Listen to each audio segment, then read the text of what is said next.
E aí, Jamil, a gente teve agora de manhã aqui em São Paulo um protesto de lideranças indígenas bloqueando parte da rodovia dos Bandeirantes em São Paulo, um ato organizado por comunidades Guarani, da capital e do litoral paulista, contra o PL 490.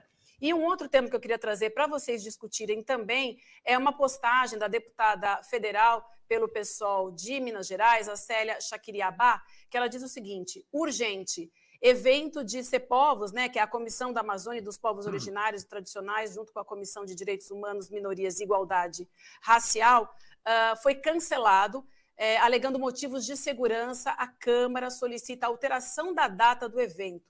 O motivo real é a presença dos povos indígenas dentro da Casa do Povo no dia da votação do PL 490. Esse evento já havia sido marcado antes, e aí a Câmara pediu, então, o cancelamento desse evento hoje. Queria ouvir, vamos começar com o Jamil, então, depois eu volto contigo, Cris, por favor.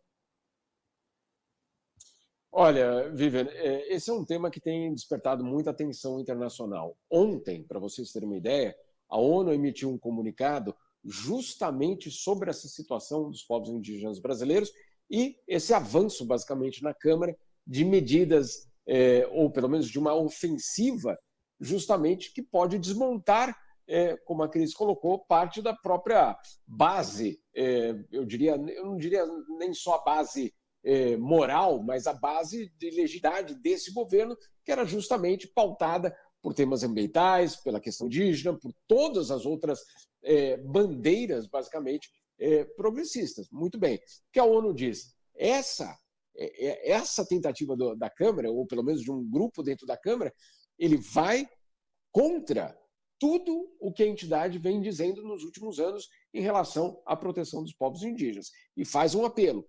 Se o governo brasileiro, ou se as autoridades brasileiras não frearem justamente esse avanço dessas propostas, dessas leis, desses projetos de lei, etc., o risco é de que a situação dos povos indígenas, como a Cris já falou agora há pouco, ficará ainda pior. Ou seja, nós não estamos falando aqui de uma situação em que, bom, vai ficar igual, congelamos a situação como está. Não, ela fica ainda pior. Isso do lado da ONU. Do lado dos europeus e dos doadores, desde o começo do governo Lula, havia uma grande aposta de que aqueles discursos do Lula, por exemplo, em Sharm el-Sheikh, no Egito, durante a COP, e todo o discurso brasileiro sobre o meio ambiente, isso tudo precisaria ser seguido por um fortalecimento dos ministérios, por verbas, por basicamente um compromisso político. Ou seja, o mundo estava muito atento. Será que é só isso, só o discurso, ou haverá uma modificação real da postura do Brasil? E aí, quando esses temas vêm dessa forma, qual é a reação internacional? Opa, talvez o governo não consiga implementar o que havia prometido, ou pelo menos não na dimensão que gostaria de fazer. E aí, qual é o impacto internacional?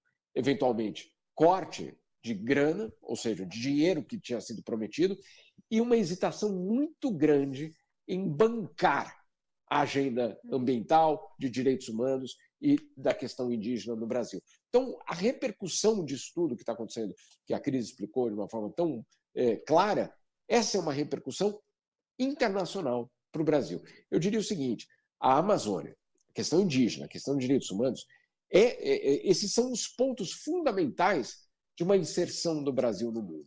Às vezes a gente fica aí falando de Ucrânia, etc., que obviamente é central hoje no mundo, sem dúvida nenhuma, mas o que vai ser absolutamente fundamental para o Brasil nos próximos anos é como o Brasil vai se inserir nesses temas que a gente acabou de citar. Se nesses temas forem enfraquecidos, meus caros, eu vou deixar aqui muito claro, não adianta depois vir aqui ao exterior e falar, olha, a gente promete que vai fazer isso, que a gente vai... Não vai.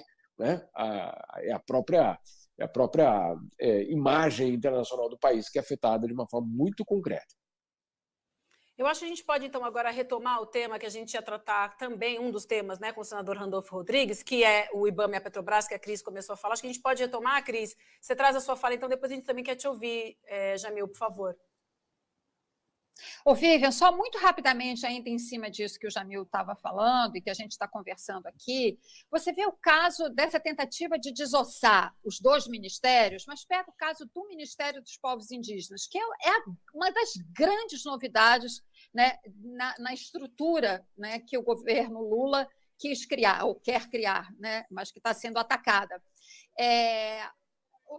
Se você tira do Ministério dos Povos Indígenas a demarcação de terras, né, mesmo passando para o Flávio Dino, do Ministério da Justiça, né, que originalmente era quem cuidava desse assunto, você pensa, mas o Flávio Dino é parceiro, ele vai encaminhar os processos e tudo mais. Isso não interessa. Acontece que, com isso, passando a questão da terra para outro ministério, o Ministério dos Povos Indígenas perde o sentido. Perde o sentido, entende? Então, por isso que você não pode... Vira marketing, que é o meu medo desde o começo. É virar marketing. Olha só, somos de esquerda, somos não sei o quê. E não estou negando a tentativa do governo, porque ele fez ali. E o que a gente cobra agora é o seguinte: a tua medida foi maravilhosa, de criar os ministérios, de delegar para eles. O que a gente quer agora é que você se posicione publicamente defendendo esses ministérios e condenando esse ataque da bancada ruralista. Tem que ter conflito. Tem que ter conflito, tem que enfrentar, tem que ter embate.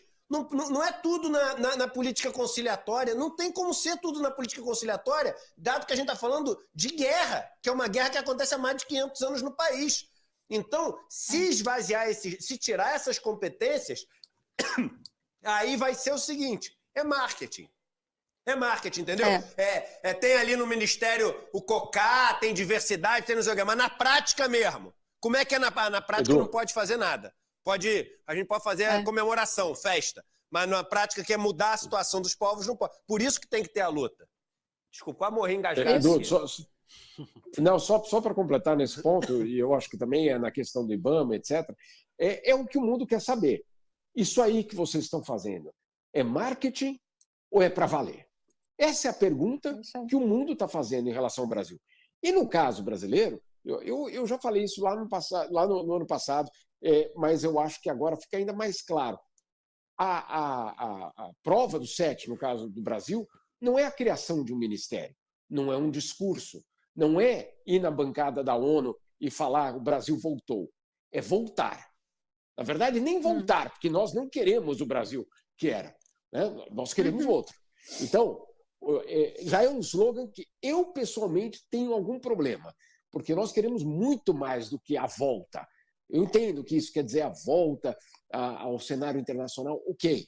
Agora, o que o mundo quer saber é se, de fato, isso é transformador ou se é parte de uma tentativa de dizer, olha, gente, agora vamos tratar a gente bem aqui, porque, olha, a gente está tentando, mas, olha, não está conseguindo, está difícil, lá em casa está difícil, tem uma situação ali, mas... Não, o mundo não quer mais saber disso. Agora, quais vão ser os pontos principais? Não só a questão de tirar ou não tirar a competência. O Brasil vai ter de provar a cada mês que o desmatamento vai cair. A cada mês. Tem gente, eu conheço, tem gente aqui que olha para os números de desmatamento do Brasil todos os meses e quer saber, bom, está indo bem, não está indo bem, quanto tempo vai levar para reverter tudo isso? Claro, em 6 meses não dá tempo? Não dá tempo. Mas ok, e o que tem de estrutura montada? Então não adianta depois fazer uma turnê internacional, etc., e falar, olha, estamos negociando aqui mais dinheiro com o fundo do não sei de onde. Não vai acontecer, porque essas pessoas querem saber se isso, como o Edu falou, se é marketing ou se é para valer.